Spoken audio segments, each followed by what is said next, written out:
Hello everyone, कैसे हैं आप सब। उम्मीद करती हैं आप सब ठीक होंगे। तो आज के करंट अफेयर सेशन में आपका स्वागत है। आज हम बात करने वाले हैं यूनियन बजट 2023 टू 24। ठीक है, केंद्रीय बजट 2023 से 24 के बारे में। अभी हाल में ही यूनियन बजट जारी किया गया है, उसके बारे में हम डिटेल में बात करेंगे, एक एक पॉइंट कवर करेंगे। पहले पूरा एक्सप्लेन कर दूंगी, फिर उसके बाद क्वेश्चन पे आएंगे। ठीक है, क्वेश्चन से आपको क्या होता है, थोड़ा अंदाज आ जाता है, क्योंकि आप जब एक्सप्लेनेशन पढ़ते हैं कि कौन सा बजट किससे कौन से डिपार्टमेंट को दिया गया है, कौन से सेक्टर में दिया गया है, कितना बजट दिया गया है, कितना करोड़ों में दिया गया है, तो आप थोड़ा कंफ्यूज हो जाओगे। ठीक है, लेकिन आप जब क्वेश्चन में पढ़ोगे तो आपको याद करने में बड़ा ईजी हो जाएगा। और इससे क्वेश्चन 2 या 3 तो जरूर बनेंगे, क्योंकि ये बहुत करंट का मुद्दा है, बहुत इंपॉर्टेंट। ठीक है, तो आपके अगर कोई एग्जाम होने वाला है अभी हाल फिलहाल में, चाहे वो सेंटर का हो, स्टेट का हो, ये करंट अफेयर से क्वेश्चन पूछे ही जाते हैं, इसलिए लास्ट तक बने रहना, कुछ ना कुछ इंटरेस्टिंग पॉइंट जरूर मिलेगा आपको। चलिए स्टार्ट करते हैं। तो पहले हम थोड़ी मेन हेडलाइट्स पे बात कर लेते हैं, हाइलाइट्स पे।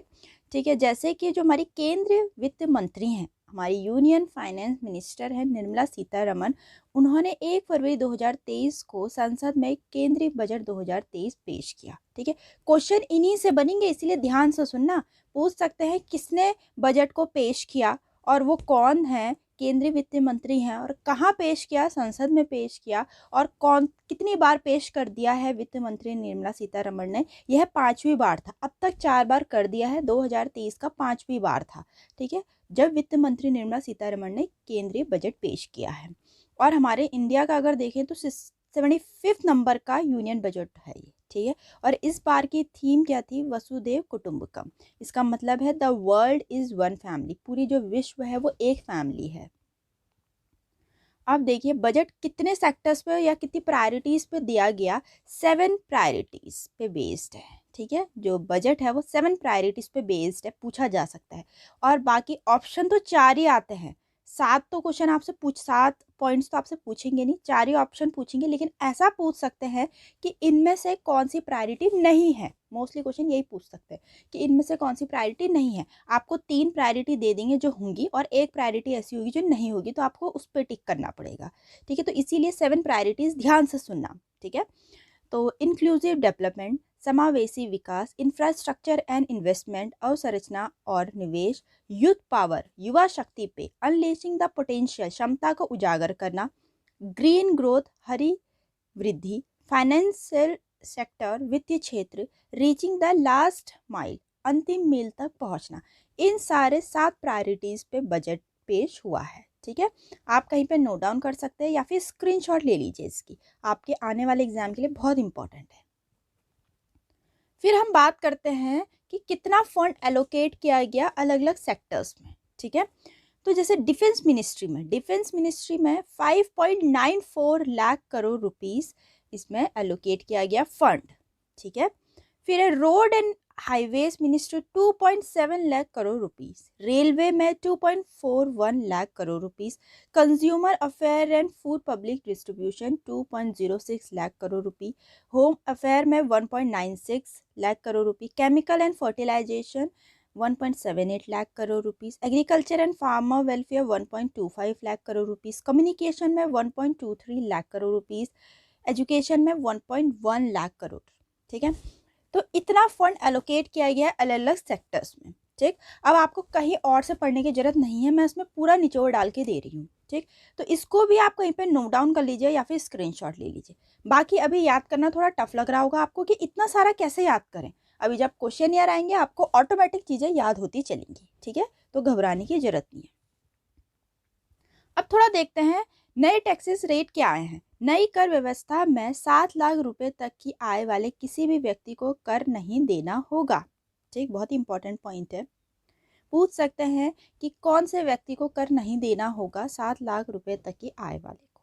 ठीक है, नई कर व्यवस्था में 7 लाख रुपए से अधिक आय वाले की किसी भी व्यक्ति को निम्नानुसार कर का भुगतान करना होगा।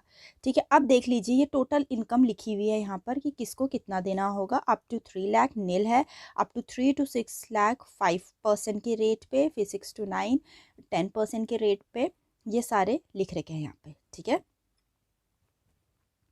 अब क्वेश्चन शुरू करते हैं। ठीक है, जो कि बहुत इंपॉर्टेंट है और आपको ऐसे करके याद होता भी चलेगा। ठीक है, अभी तक तो आप बिल्कुल हाइलाइट्स देख रहे थे, आपको समझ नहीं आ रहा था, एक न्यूज़ की तरह सुन रहे थे। अब आप एक क्वेश्चंस की तरह पढ़ेंगे। ठीक है, सबसे पहला क्वेश्चन है, who presented the union budget 2023? केंद्रीय बजट 2023 किसने प्रस्तुत किया? बहुत इजी क्वेश्चन, निर्मला सीतारमण जी ने, हमारी यूनियन फाइनेंस मिनिस्टर ने। ठीक है, नेक्स्ट है, union finance minister Nirmala Sitharaman presented the union budget 2023 for the dash time in a row. मैं जैसे कि हाइलाइट्स में भी मैंने बताया कि केंद्रीय वित्त मंत्री निर्मला सीतारमण ने केंद्रीय बजट 2023 लगातार कितने बार पेश किया है? 5 बार पेश किया है। ठीक, नेक्स्ट है, the budget 2023 focus on how many priorities? पूरी 7 की 7 प्रायोरिटीज आपको बताई मैंने। ठीक है, कितनी प्रायोरिटीज पे बात करी है? बजट 2023 कितनी प्राथमिकताओं पर केंद्रित है?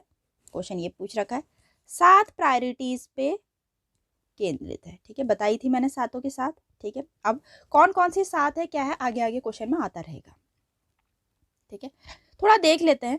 बजट 2023-24 में जो अपनी 7 प्रायोरिटीज हैं उसको अपनाया गया है और उन्हें अमृत काल के माध्यम से हमारा मार्गदर्शन करने के लिए सप्तऋषि कहा गया है, कि वो हमारा मार्गदर्शन करेंगे। ठीक है, सप्तऋषि कहा गया इसीलिए। तो 7 प्रायोरिटीज फिर से मैंने यहाँ पे लिख रखी है, आप चाहे तो यहाँ पर से भी नोट डाउन कर सकते हैं, आप में से भी पढ़ सकते हैं, बाकी मैंने आगे हाईलाइट्स में पूरा बता दिया था। ठीक है, बार बार बताना, खाली टाइम का वेस्टेज होगा, इससे आगे क्वेश्चन कवर करते हैं। नेक्स्ट है, which among the following is not, देखिए मैंने बोला था जैसे कि not the part of 7 priority Saptarishi of the union budget 2023-24। Question ये बोल रखा है कि निम्नलिखित में से कौन सा केंद्रीय बजट 2023-24 की 7 प्राथमिकताओं या फिर सप्तऋषि का हिस्सा नहीं है? ठीक है, हिस्सा नहीं है। ठीक, अब देखो, इंक्लूसिव डेवलपमेंट था, सबसे पहला ही पॉइंट था, फिर इंफ्रास्ट्रक्चर एंड इन्वेस्टमेंट भी था, ग्रीन ग्रोथ भी था, वुमेन पावर नहीं था उन 7 प्रायोरिटीज में, तो women power is the correct answer. Next है, 7 priorities have been mentioned in the budget 2023-24 on which the budget 2023 is based, it is called। अभी बताया मैंने कि बजट 2023-24 में 7 प्राथमिकताओं बताई गई है जिस पे बजट 2023-24 आधारित है, उसे और क्या कहा गया है? उसे और कहा गया है सप्तऋषि बोला गया है, जो हमारा मार्गदर्शन करेंगे, सप्तऋषि कहा गया है। ठीक है, नेक्स्ट है, as per union budget 2023-24 fiscal deficit is estimated at dash percentage of GDP in 2023-24। केंद्रीय बजट 2023-24 के अनुसार राजकोषीय घाटा 2023-24 में सकल घरेलू उत्पाद का डैश प्रतिशत अनुमानित है? कितना प्रतिशत अनुमानित है? 5.9%। ठीक है, वहीं पर अब पूछ रखा है कि the fiscal budget of the union budget 2023-24 is, केंद्रीय बजट 2023-24 का राजकोषीय घाटा है। ठीक है, कितना है, कितना एलोकेट कर रखा है? ठीक है, तो यह कितना है, उसका बजट पूरा पूछ रखा है, वो है 17.87 लाख करोड़। ठीक, नेक्स्ट है, what is the current year economic growth is estimated at the union budget 2023? केंद्रीय बजट 2023 में वर्तमान वर्ष की आर्थिक वृद्धि का अनुमान कितना है? ठीक है, तो आर्थिक वृद्धि का अनुमान पूछ रखा है, जो कि 7% है। नेक्स्ट है, पीएम प्रणाम scheme was announced in budget 2023, what is the objective of this scheme? Budget 2023 में पीएम प्रणाम योजना की घोषणा की गई, योजना का उद्देश्य क्या है? अभी मैं बताती हूँ उद्देश्य भी, पहले आप पीएम प्रणाम की फुल फॉर्म जान लीजिए। PM programme for restoration awareness nourishment and amelioration of mother earth. ठीक है, इसकी फुल फॉर्म है। तो इससे हमें पता चलता है, यहाँ पे लिख रखी है, देखिए मैंने नोट डाउन कर रखी है, इससे मदर अर्थ से रिलेटेड है, तो इसका मतलब हमारी धरती से कुछ रिलेटेड है ये चीज़। ठीक है, तो यही पूछ रहा है कि इसका ऑब्जेक्टिव क्या है इस स्कीम का? इस स्कीम का ऑब्जेक्टिव है कि कृषि में जितना भी रासायनिक उर्वरक है उसका प्रयोग कम करना, to reduce the use of chemical fertilisers in agriculture, ताकि हमारी जो धरती माँ है वो ओरिजिनल रहे, नेचुरल वे में रहे, ज़्यादा केमिकल फर्टिलाइजर्स का यूज ना हो। यही पीएम प्रणाम का उद्देश्य है। नेक्स्ट है MISHTI scheme announced in the budget on 1 February 2023 is related to which of the following. 1 फरवरी 2023 को बजट में घोषित मिस्टी योजना निम्नलिखित में से किससे संबंधित है? मैनग्रोव्स। मैनग्रोव्स क्या होते हैं? मैनग्रोव ट्रीज होते हैं जो कि मेनली कोस्टल इंटरटाइडल जोन में रहते हैं, ठीक है, वहीं होते हैं, ये वहीं उगते हैं। तो जो मिस्टी स्कीम है वो मैनग्रोव ट्रीज से रिलेटेड है। अभी इसके बारे में हम और देखते हैं। देखो, मिस्टी का फुल फॉर्म क्या है? Mangrove initiative for shoreline habitat and tangible income.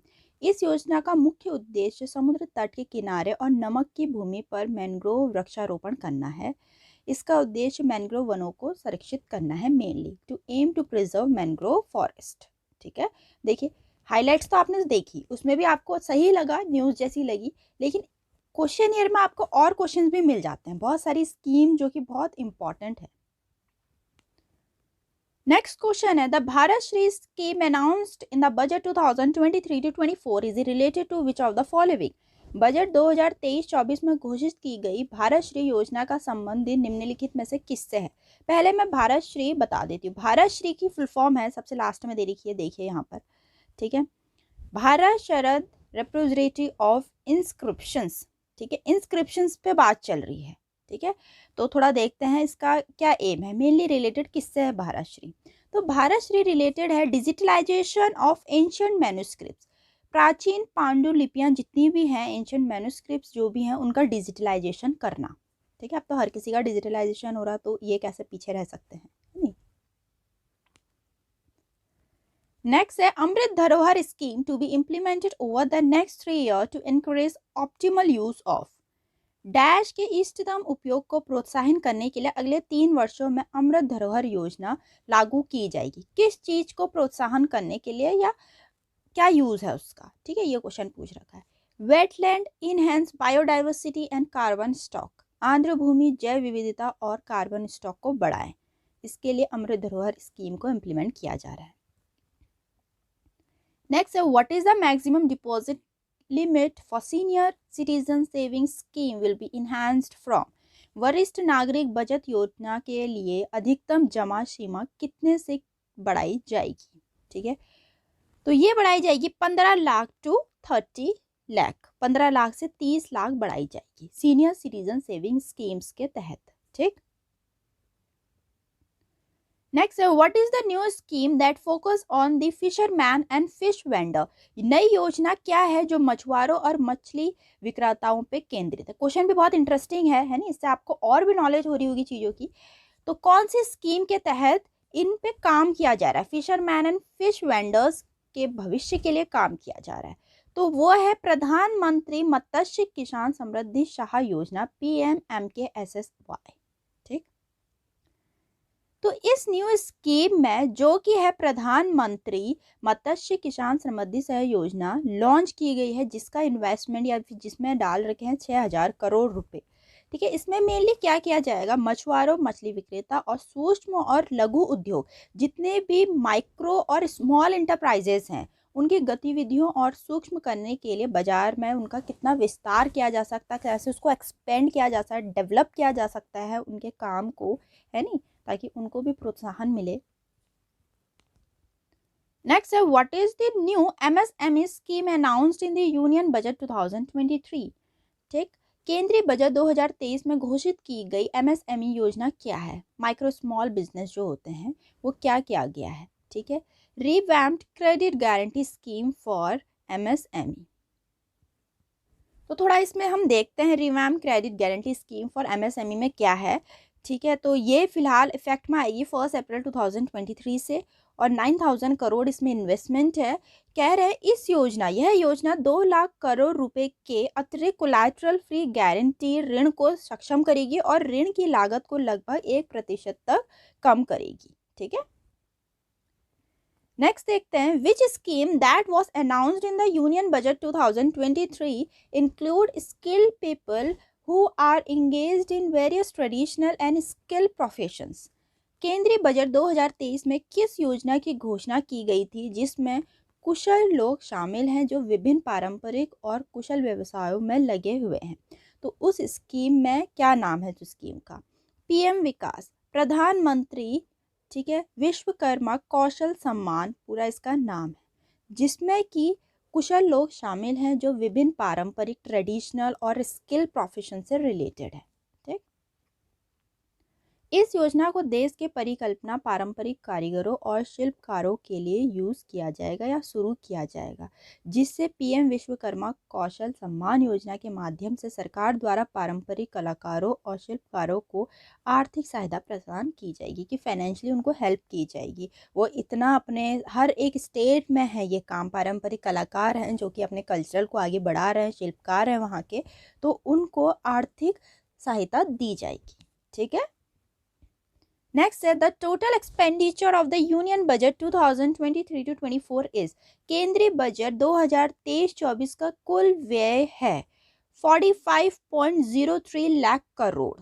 ठीक है, तो ये भी इंपॉर्टेंट क्वेश्चन है, ऐसा ये तो जरूर बन सकता है कि कितना टोटल व्यय है केंद्रीय बजट 2023-24 का। ठीक है, तो कितना है 45.03 लाख करोड़।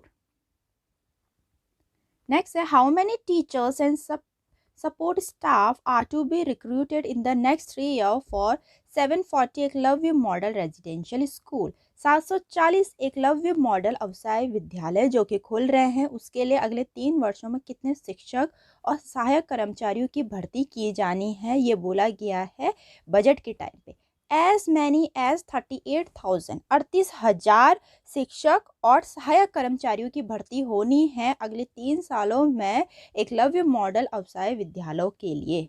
ठीक है, by which year the government aim to produce green hydrogen of at least 5 MMT million metric ton per annum। किस वर्ष तक सरकार का लक्ष्य प्रति वर्ष कम से कम 5 MMT million metric tonne green hydrogen का उत्पादन करना है, कि ग्रीन हाइड्रोजन उत्पादन करेंगे कौन से साल तक, कौन से ईयर तक बोला गया है 2023 तक, सॉरी 2030 तक। ठीक है, 2030 तक बोला गया है सरकार ने कि उनका लक्ष्य है कि प्रति वर्ष कम से कम 5 MMT ग्रीन हाइड्रोजन का उत्पादन करेंगे 2030 तक। ठीक,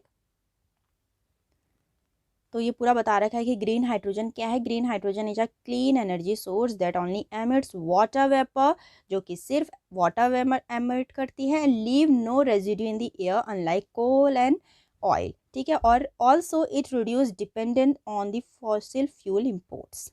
ठीक, नेक्स्ट है the outlay for Pradhan Mantri Awas Yojana is being enhanced by 66% to over. Pradhan Mantri Awas योजना के परिव्यय को 66% बढ़ाकर डैश से अधिक किया जा रहा है। कितना किया जा रहा है? 79,000 करोड़ से अधिक किया जा रहा है। ठीक, नेक्स्ट है how much amount was allocated for the railway sector in union budget 2023 that is the highest ever outlay। हमेशा से हाईएस्ट ही रहा गया है रेलवे क्षेत्र का। तो क्वेश्चन पूछ रखा है केंद्रीय बजट 2023 में रेलवे क्षेत्र के लिए कितनी राशि आवंटित की गई, जो अब तक का सबसे अधिक व्यय है। ठीक है, अभी आपने बताया था कि हर सेक्टर में कितने कितने एलोकेट किए गए फंड, लेकिन आपको ना याद नहीं हुआ होगा, मुझे पता है ऐसे याद नहीं होगा, क्वेश्चन ईयर में हम जब जाएंगे जरूर याद होगा। तो रेलवे सेक्टर की अगर बात की गई तो 2.40 लाख करोड़ फंड एलोकेट किया गया है। ठीक है, तो ये मैंने पूरा एलोकेशन दे दिया है यहाँ पर। ठीक है, पूरा एलोकेशन दे दिया है कि कितना कितना करोड़ कहाँ कहाँ बांट रखा है। ठीक, तो नेक्स्ट हम बात करते हैं what is the budget allocated for national green hydrogen mission to shift low carbon economy and reduce reliance on fossil fuel. कम कार्बन वाली अर्थव्यवस्था को स्थानांतरित करने और जीवाश्म ईंधन पर निर्भरित या फिर निर्भरता कम करने के लिए राष्ट्रीय हरित हाइड्रोजन मिशन, जिसको नेशनल ग्रीन हाइड्रोजन मिशन बोलते हैं, उसके लिए कितना बजट एलोकेट किया गया है? 19,700 करोड़ बजट एलोकेट किया गया है for national green hydrogen mission के तहत। नेक्स्ट है what is the rate of tax for income tax slab between the income of ₹3 lakh to 6 lakh for assessment year 2023 to 24। ठीक है, अभी जैसे कि मैंने पूरा बताई था, वहाँ पर लिस्ट बताया था कि स्क्रीनशॉट ले लेना। अब क्वेश्चन पे हम बात करते हैं। बोल रहे हैं आकलन वर्ष 2023-24 के लिए 3 लाख रुपए से 6 लाख रुपए की जिनकी आय है, आय के बीच आय का स्लैब के लिए कर की दर क्या रखी है। ठीक है, जिसकी भी 3 लाख से 6 लाख आय है उसके लिए इनकम का परसेंटेज कितना रखा है, इनकम टैक्स स्लैब में कितना परसेंट रेट रखा है उनका टैक्स का। ठीक है, क्वेश्चन ये पूछ रखा है, तो 5% रख रखा है उनके लिए। ठीक, देखो यहाँ पे मैंने बताया नई कर व्यवस्था में 7 लाख रुपए तक की आय वाले किसी भी व्यक्ति को कर नहीं देना होगा। नई कर व्यवस्था में 7 लाख तक से अधिक वालों को किसी भी व्यक्ति को निम्न अनुसार कर का भुगतान करना होगा। यहाँ पे मैंने बता रखा है अप टू 3 लाख जो है वो नील है, फिर 3 to 7 लाख में 5% रेट है टैक्स का, फिर 6 to 9 में 10 है, 9 to 12, फिर 12 to 15, फिर 15 above 30%। ठीक, so the next question is in the new tax regime rebate limit of personal income tax to be increased to, नई कर व्यवस्था में व्यक्तिगत आयकर की छूट सीमा को बढ़ाकर डैश किया जाएगा, कितना किया जाएगा, 7 लाख किया जाएगा। ठीक, so the next question is in the budget 2023 to 24 interest free loan have been announced for how many of the following year to state government to encourage infrastructure investment। Budget 2023-24 में राज्य सरकारों को अवसंरचनात्मक निवेश को प्रोत्साहन करने के लिए निम्नलिखित में से कितने वर्ष तक के लिए ब्याज रहित ऋण की घोषणा करी है। टू इनकरेज इंफ्रास्ट्रक्चर इन्वेस्टमेंट के लिए उनको इंटरेस्ट फ्री लोन कि कितने सालों तक दिया जाएगा, 50 सालों तक दिया जाएगा, ऐसा बोला गया है बजट 2023-24 में। नेक्स्ट है in the union budget 2023 to 24 sickle cell anaemia will be eliminated by which year. केंद्रीय बजट 2023-24 में सिकल सेल अनीमिया को किस वर्ष तक समाप्त कर दिया जाएगा, 2047 तक। ठीक है, नेक्स्ट है according to budget 2023 to 24 how many new nursing colleges to be establish. Budget 2023-24 के अनुसार कितने नए नर्सिंग कॉलेज स्थापित किए जाएंगे। ठीक है, 157। और वैसे भी कोरोना के बाद हॉस्पिटल्स में तो बहुत ज़्यादा और भीड़ हो चुकी है, वैसे तो पहले भी होती थी, तो इसीलिए नए नर्सिंग कॉलेजेस बनाए जाएंगे बोल रहे हैं। बजट 2023-24 में 157 नए नर्सिंग कॉलेजेस बनाए जाएंगे। Next, in the budget 2023 to 24, how many labs have been announced to set up across the country to develop 5G based application। Budget 2023-24 में 5G आधारित एप्लीकेशन विकसित करने के लिए पूरे देश में कितने लैब स्थापित किए जाने की घोषणा की जा रही है। 100 लैब अनाउंस किए गए हैं ताकि 5G बेस्ड एप्लीकेशन को कंट्री में डेवलप किया जाए। नेक्स्ट है what percentage of GDP is estimated to be spend in the health sector in the budget 2023 to 24। Budget 2023-24 में स्वास्थ्य सेवा क्षेत्र में जीडीपी का कितना प्रतिशत खर्च करने का अनुमान है। हेल्थ सेक्टर की बात चल रही है यहाँ पर, 2.1%। ठीक है, 2.1% GDP is estimated to be spend in the health sector. Next है what percentage of GDP is estimated to be spent in the education sector in budget 2023 to 24। अभी हमसे हेल्थ सेक्टर का पूछा गया था, अब हमसे शिक्षा क्षेत्र का पूछ रहे हैं कि शिक्षा क्षेत्र में जीडीपी का कितना प्रतिशत खर्च करने का अनुमान है। ठीक है, 2.9%। ये याद करना इन सबको, बहुत इंपॉर्टेंट है। नेक्स्ट है in which year finance minister Nirmala Sitharaman replaced the budget briefcase with the traditional wahi खाता having the national emblem to carry the speech and other document। ठीक, बहुत अच्छा क्वेश्चन है। किस वर्ष में वित्त मंत्री निर्मला सीतारमण ने भाषण और अन्य दस्तावेजों को ले जाने के लिए राष्ट्रीय प्रतीक वाले पारंपरिक बही खाता के साथ बजट ब्रीफकेस को बदल दिया। ठीक है, किस वर्ष में, 2019 में, ऐसा क्वेश्चन पूछ सकते हैं। नेक्स्ट है what which is the following budget is India first paperless budget. Digital budget जिसको बोलते हैं, वैसे भी सब चीज़ पेपरलेस हो रहा है, डिजिटली हो रहा है। आप कहीं पेमेंट करो वो भी डिजिटली कर रहे हैं, आप कैश भी नहीं रहा, कैशलेस, पेपरलेस, हर कुछ। ठीक है, निम्नलिखित में से कौन सा बजट भारत का पहला पेपरलेस बजट, डिजिटल बजट है। ठीक है, बजट 2021-22 जो 2021-22 था वो अब बोला गया है डिजिटल बजट बोला गया है उसको। ठीक है, who present the budget in the parliament. संसद में बजट कौन प्रस्तुत करता है, फाइनेंस मिनिस्टर। अपने वित्त मंत्री, जो कि इस बार निर्मला सीतारमण जी ने किया है, 5वीं बार किया है इस बार। ठीक है, नेक्स्ट है where is the budget introduce in India every year. भारत में हर साल बजट कहाँ पेश किया जाता है? लोकसभा में पेश किया जाता है। ठीक, नेक्स्ट है the annual financial statement prepare under article 112 of the Indian constitution is called. भारतीय संविधान के अनुच्छेद 112 के तहत तैयार वार्षिक वित्त विवरण को डैश कहा जाता है? क्या कहा जाता है? बजट कहा जाता है। ठीक है, भारतीय संविधान के अनुच्छेद 112 के तहत तैयार वार्षिक वित्त विवरण को बजट कहा जाता है। ठीक, who presented India first ever budget. Bharat का पहला बजट किसने पेश किया? जेम्स विल्सन ने भारत का पहला बजट पेश किया था। So the next question is who presented the first budget of independent India. Bharat स्वतंत्र पहला बजट किसने पेश किया? R.K. शनमुखम चेट्टी जी ने पेश किया था भारत का पहला अपना फर्स्ट बजट इंडिपेंडेंट इंडिया का। अगर हम बात करें इंडिपेंडेंट इंडिया का तो वो R.K. शनमुखम चेट्टी जी ने प्रेजेंट किया था। कौन से सन में किया था, क्या किया था, मैं सब आगे बताऊंगी। ठीक है, नेक्स्ट है who presented the first budget of republic of India. भारतीय गणराज्य का पहला बजट किसने पेश किया? वो इंडिपेंडेंट इंडिया का था, मोरारजी देसाई वाला। ये रिपब्लिक ऑफ इंडिया का है, पहला बजट किसने पेश किया? ठीक है, जॉन मथाई ने।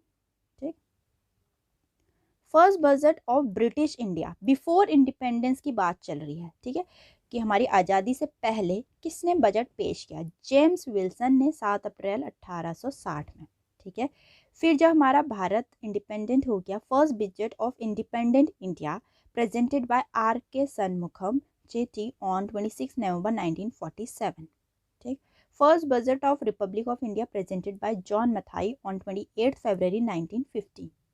ठीक, नेक्स्ट है who presented the prime minister, first prime minister to present the union budget. केंद्रीय बजट पेश करने वाले पहले प्रधानमंत्री कौन थे? जवाहरलाल नेहरू। पूर्व प्रधानमंत्री जवाहरलाल नेहरू केंद्रीय बजट वित्त वर्ष 1958 to 59 पेश करने वाले पहले प्रधानमंत्री थे। और जो फर्स्ट वुमन थी वो थी इंदिरा गांधी, जिन्होंने हमारा बजट पेश किया या फिर प्रेजेंट किया। नेक्स्ट है who among the following presented the union budget of India for the maximum time. ठीक है, जिसको 10 बार, मतलब सबसे ज़्यादा इन्होंने ही पेश किया है यूनियन बजट अपना। ठीक है, 10 बार पेश कर रखा है, उनका नाम क्या है? क्वेश्चन है निम्नलिखित में से किसने भारत का केंद्रीय बजट अधिकतम बार प्रस्तुत किया है? मोरारजी देसाई जी ने 10 बार पेश कर दिया है।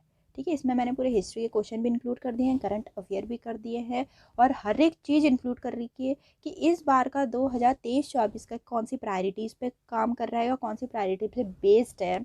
ठीक है, और कितने सेक्टर में क्या क्या फंड एलोकेट किया गया, कितना फंड एलोकेट किया है, किसने क्या पेश किया, और कौन सी स्कीम में क्या चल रहा है, कौन सी स्कीम किसके लिए हेल्पफुल है, हर एक चीज़ मैंने इंक्लूड कर दिया है। उम्मीद करती हूँ आपको काफ़ी हेल्पफुल लगी होगी, वीडियो काफ़ी अच्छी लगी होगी और काफ़ी पसंद आई होगी। तो वीडियो को लाइक ज़रूर करना। ठीक है, और बिल्कुल ध्यान से सुनना हर एक वीडियो, हर एक पॉइंट को। ठीक है, तो मिलते हैं अपनी नेक्स्ट वीडियो में। तो चैनल को सब्सक्राइब करना ना भूलें। तो चलते हैं, मिलते हैं अपनी नेक्स्ट वीडियो।